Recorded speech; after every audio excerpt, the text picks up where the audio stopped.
Hello everyone! For today's video guys, maglagpang tayo kaso lang sira yung ating electric grill. Kaya ginawa natin sa manok parang tinapahan na lang natin. Dahil biglaan lang to at hindi rin tayo nakapaghanda ng uling at ihawan. So ito na yung naisip natin, instead na iihaw. Ganitong style na lang yung ginawa natin sa manok at sa mga other ingredients like tomato, onion and ginger. So ayan, tapos na natin iluto. Kuha na tayo ng kawali, lutuan para isalang natin.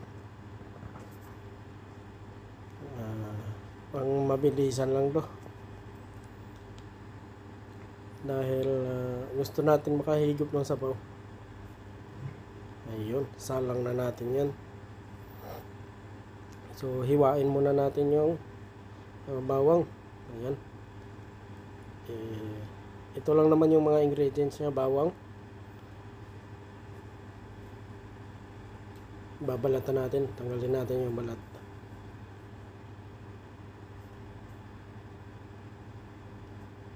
Ayan, nilinis.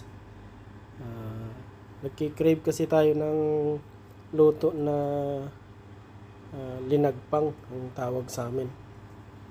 Dahil nakapanood tayo sa ating Facebook feeds. Kaya mukhang natakam tayo at naisip natin na magluto rin. So ayan, binabalatan na natin yung luya at ihiwain lang natin sa medyo pahaba.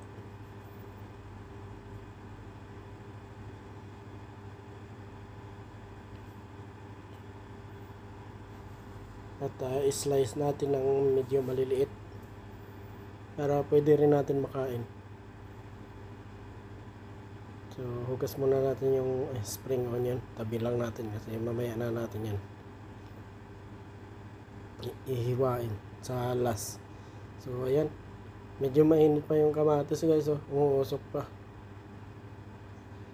dahil nagmamadali rin tayo. Medyo gutom na tayo this time kasi. Ayan, limang maliliit na kamatis yung inano natin dyan, niluto, sinahog. Ayan, yung onion, dalawang onion, inihaw rin natin yan. Parang ihaw na rin style niya, kaso lang hindi sa baga. Ayan, inuna natin yung kaldero natin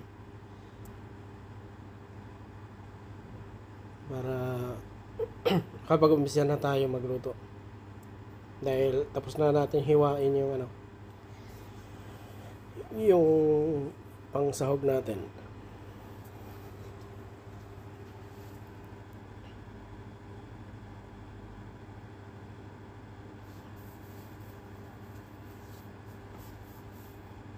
Ayun, inuna natin yung bawang para mag-amoy-amoy siya.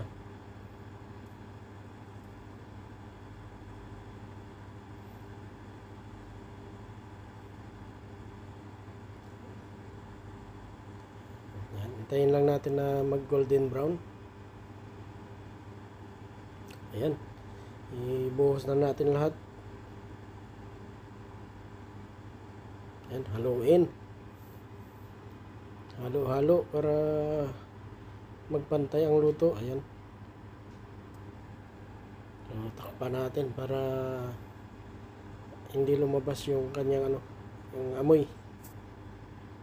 Ayan, hiwain na natin yung manok dahil lang to, half chicken. So hatiin natin ng medyo maliliit para marami-rami siya tingnan. Pero masarap talaga to guys kung inihaw sana talaga.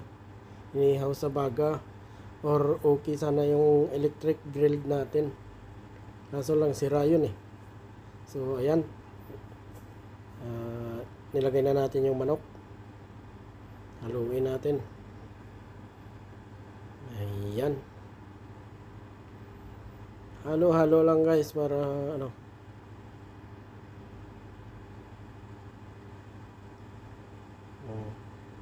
Tapos lagyan natin ng pinakuluang tubig.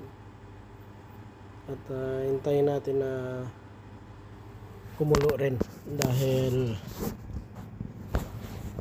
dahil yung kanyang lasa ay talagang manuot.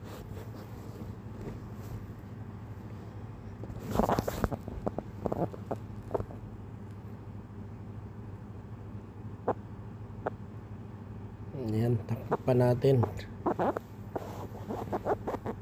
Taliin na lang natin na kumulo ng kaunti. So ayan, ginayat na natin yung sili para ilagay din natin para medyo may kagat sa lasa. Ayun, bali 3 piraso na medium size. So ito yung malupitan guys. So, nilagyan natin ng alamang o bagoong nga pala. Ginamos to sa amin. Ito ay dala ko pa galing ng Pilipinas nung nagbakasyon ako. At paubos na. Ayun na lang yung natira niya. So ayan. Sige. Kuluin pa natin.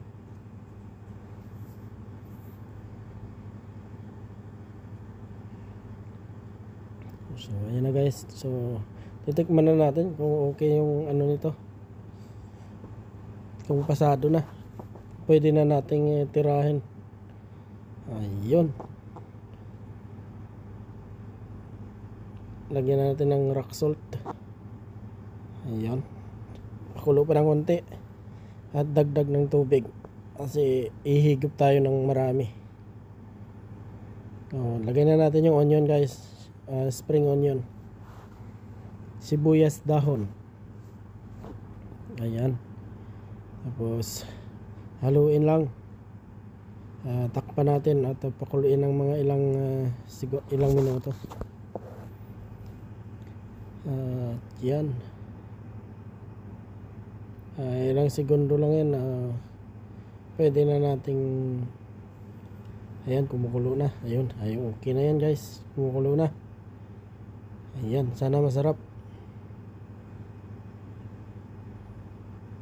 Yan. Kukuha na tayo ng ating uulamin dahil kakain na tayo guys. Ayan, unahan natin yung luto natin para tayong mauna matikman. So ayan, kumuha na tayo ng isang mangkok. So ito guys, kakain tayo dahil gutom na talaga eh. Ayan.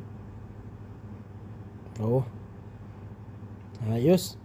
Medyo maanghang siya. Solve. Oo. Dandahan lang. Aba. Mabulunan. Sabaw naman pala yung hinihigop mo. So, ayos. Thank you for watching. Please subscribe, like, and share. Have a nice day. Thanks for watching.